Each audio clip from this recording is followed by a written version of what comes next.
Lokayukta team के माध्यम से श्री शैलेंद्र सिंह यादव जी को रिश्वत देते हुए पकड़ाया गया है। किस चीज की कस्टम हायरिंग सेंटर की वो सब्सिडी डालने के लिए ये मुझे 3 माह से परेशान कर रहे थे। आप सब्सिडी पेमेंट दे दो तब सब्सिडी डालूंगा, अन्यथा आपकी सब्सिडी नहीं डाली जाएगी। मांग रहे थे 20,000 रुपए। उनके साहब है ना, साहब 20,000 रुपए करे थे, इन्होंने बीच में 15,000 रुपए करवाए।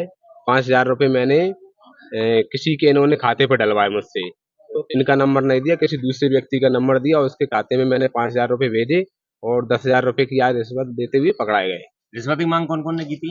रिश्वत की मांग इन्होंने की थी और उन्होंने भी की थी। श्री सुखराम उइके जी हैं, यहाँ के कृषि विभाग अधिकारी सुखराम उइके, उनके ये बाबू हैं। उनसे मेरी फोन पे बात हुई तो उन्होंने पूरा इन पे सौंप दिया कि आपने शिकायत किस किस की थी? शिकायत उनका भी नाम है उसमें, और वैसे अब पैसे के मामले में इनका नाम है। पैसे की डील के लिए गांधी पार्क किसने बुलाया? इन्होंने बुलाया, श्री शैलेंद्र यादव जी ने कहा कि मैं गांधी पार्क पे हूँ, आप वहीं आ जाइए। कितने की सब्सिडी थी आपकी? 7.5 लाख रुपए सब्सिडी मिलना थी मुझे। तो आज कितने रुपए की रिश्वत दे रहे थे? आज 10,000 रुपए की रिश्वत देते हुए पकड़ाए गए हैं। 10,000 रुपए की रिश्वत जी। लोकायुक्त की टीम से कब संपर्क किया था? लोकायुक्त की टीम से मैंने 5 दिन पहले संपर्क किया था और इसकी रिकॉर्डिंग भी उनको प्रस्तुत की? वो सब कुछ रिकॉर्डिंग प्रस्तुत है, फोटो भी प्रस्तुत है, सभी कुछ प्रस्तुत है। बिना उसके वैसे डायरेक्ट एकदम नहीं आए, हम पहले आ गए थे एक दिन, और 2 शनिवार को भी मिला था शैलेंद्र यादव जी से, मैं उनके घर पर मिला था। तो लोन टोटल है, लोन कितने का था आपका? लोन हमारा 17,25,000 के आसपास है। उसी की 7.5 लाख? हाँ, उसने 23 लाख का पूरा सामान लिया गया है। उसमें से 6,25,000 या 50,000 के आसपास हमने कैश जमा किया है। उसके बावजूद जो 23 लाख में शेष रकम बच रही थी, उस रकम का लोन फाइनेंस हुआ है।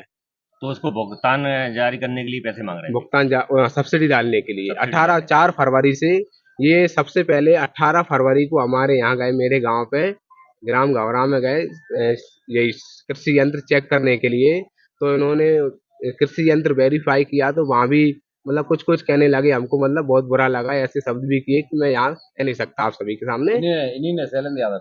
हाँ, इन्हीं ने ना, वो बाबूजी थे, बाबू भी थे। तो वहाँ भी कुछ कुछ उन्होंने अलग अलग कहा कि किसी के माध्यम से तुम्हारे पास थोड़ी इतनी व्यवस्था है, तुम थोड़ी ले पाओगे, किसी और को सोच किया होगा, फिर ऐसे कुछ कुछ इन्होंने कहा।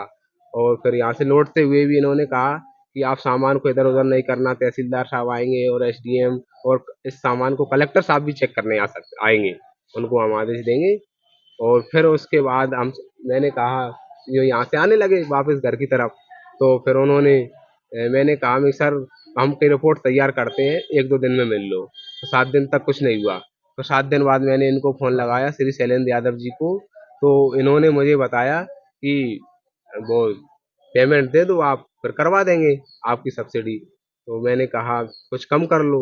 तो उन्होंने 15,000 रुपये, 20,000 से 15,000 कम, 5,000 रुपये कम कर लिए थे। फिर उसके बाद मैंने 25 फरवरी को इनके पास गया दोपहर 3 बजे के आसपास।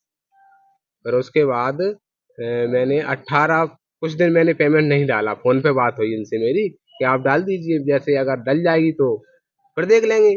तो वो नहीं माने। फिर मैं इन्होंने श्री शुभम दुबे करके कोई है यहाँ पे अशोकनगर में, इनके दोस्त होंगे श्री शैलेंद्र यादव जी के, उनके खाते में इन्होंने 5,000 रुपये डलवाए मुझसे फ़ोन पे से, मेरे नंबर से उनको डाले गए। तो किस तरह का जो है मामला है और क्या इसमें कार्रवाई की है, कितने लोग? दिनांक 16/5/25 को फरियादी हेमंत कुमार आर, निवासी इंदरगढ़ के, द्वारा लोकायुक्त कार्यालय ग्वालियर में शिकायत की गई थी। उसकी पत्नी के नाम, जो उसकी पत्नी ने लगभग 27 लाख रुपए के कृषि उपकरण खरीदे हैं, उसमें लगभग 7 लाख की सब्सिडी आती है। सब्सिडी को खाते में डलवाने के एवज में कृषि अभियांत्रिकी विभाग अशोकनगर के कंप्यूटर ऑपरेटर शैलेंद्र कुमार यादव द्वारा उससे 15,000 रुपए की मांग की गई। पहली किस्त में उससे 5,000 रुपए ले लिए गए। लोकायुक्त कार्यालय ने प्राथमिकी दर्ज करके आज दिनांक को, जो निश्चित दिनांक था, तिथि निर्धारित की गई थी, और आरोपी को रंगे हाथ फरियादी से रिश्वत लेते हुए गांधी पार्क अशोकनगर में पकड़ा गया। चौराहे पे पकड़ाया उसको? अमूमन आप कार्रवाई घरों में या दफ्तरों में करते हैं, पहली बार सार्वजनिक जगह पे इस तरह की कार्रवाई देख रहे हैं? चूंकि आरोपी द्वारा रिश्वत की मांग चौराहे पे ही की गई थी, मांग बुलाया गया था, चौराहे पे बुला के उससे पैसे लिए जा रहे थे। पैसे लेने के बाद उसको वहीं रंगे हाथ मौके पे पकड़ा गया। सर इसमें आरोपी सिर्फ कंप्यूटर ऑपरेटर है या कुछ और लोगों की भी अभी चूंकि प्रकरण विवेचना में है और उसके तथ्य जैसे जैसे सामने आएंगे वैसे बताया जाएगा, अवगत कराएगा।